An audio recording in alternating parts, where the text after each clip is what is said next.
እንዴ እኔ አንድ አመት ከዛ አካባቢ ለቀቄ ቤት ሰፈሩን ምንድን ነው ያደረጉት? አልገባኝም። እንዲገባኝ ሰው ማስረዳት አለበት። እኔ እጅ ቤት አስገብዬ ስሄድ እጅ ቤቱ ላይብራሪ ያዜደንም በላ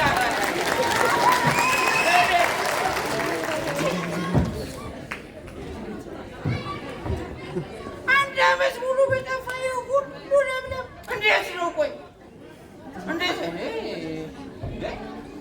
ይሄ ሳምር ነው። ሆዴ ጠጅ ልፍት አድርጎታል። ትንሽ ሊሳም ተስቋል። መተንፈስ አለብኝ። ሰውዬን ንብረቱ ሰብስቡ። ሰውዬን ንብረት ሰብስቡ።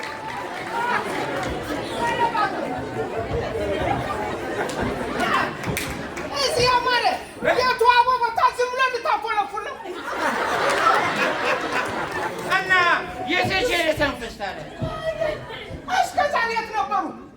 አካባቢ ሲጸዳ፣ ከተማው ሲዋብ፣ አገሩ ፈንዲሻ ሲሆን የት ነበሩ? እኔ ምን አውቄ? የሰከረ ሰው ምን ያህል ብለህ ነው? እኔ ብቻ መሰልኩ እንዴ?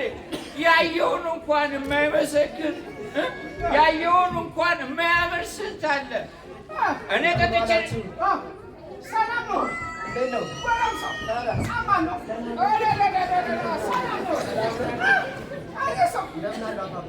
እኔ ምን ይሄ ሰው ከየት ነው የመጣው? አንተ ከእስር ቤት ተፈታህ እንዴ? ሰውዬ እሱ ከተለወጠ ዘመንና ጊዜ የለውም። እሱ በዚህ ጊዜ ነው የምታውቁት። አባባ ድሮ የሚያውቁኝ እንግዲህ ያውና በማድረግ ነው። አሁን ግን ይኸው የተሰሩ ስራዎችን አይተው የለን ልማት እዛ ላይ አገራችን ከፈጠረችው የስራ ዕድል አንዱ በአካባቢያችን የሚሰራውን ልማት ይመለከታሉ። ለምሳሌ የወንዝ ዳርቻ ላይ እሱ ላይ ከልማት ከካባይ ሆኛለሁ የስራ ፈጠራ ተደርጎ እየሰራው ነው የምገኘው። ድሮ አሁን ግን ይቺ ነገር ቀርታለች። ስራ ነው። መግባባት እኮ ጥሩ ነው። ቆይ የምልህ አንድ ያረከኝ አንተ ነህ ማለት ነው? አንተ ነህ ወይ? ከዚህ በኋላ ለእሱ ዱላ አያስፈልግም። ለእሷ ነበር የሚያስፈልገው። አሁን እሱ ብቻ አይደለም የተለወጠው።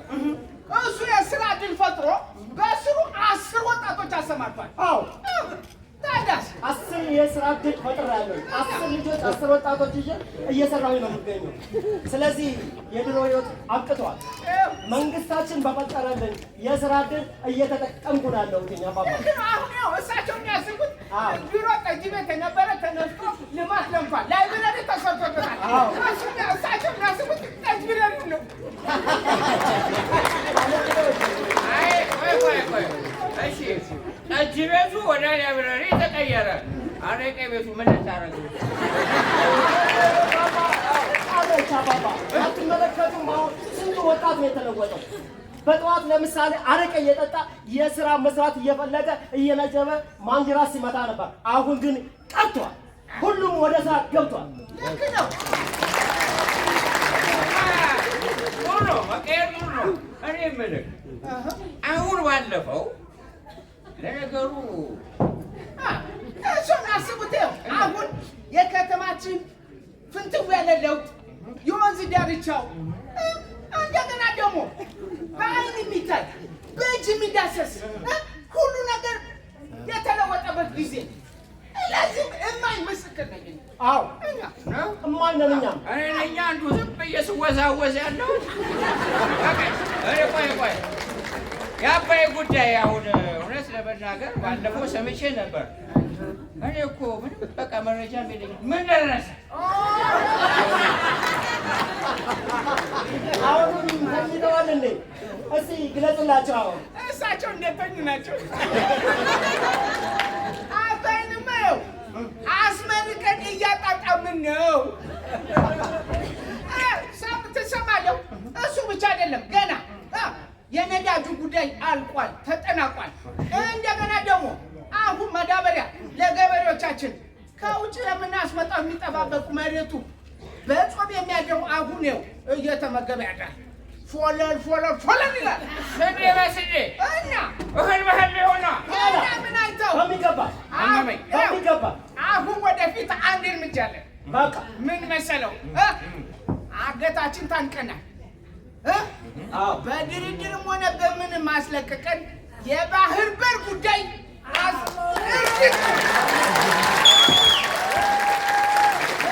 እዛ ቁጭ ብለን ቸስን እንባባሏ።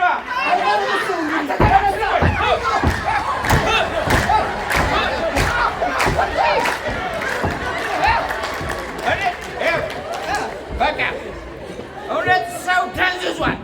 ከልጅ ጀምሮ ማለት ነው። እኔ ልጆቼ ከዛሬ ጀምሮ ጠጅ እንደው አልጠጣም፣ አረቄም አልጠጣም።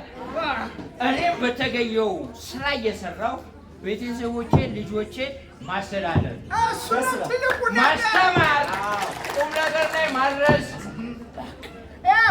አሁን እጅ ለእጅ ተይዘን አገራችን ምን ማድረግ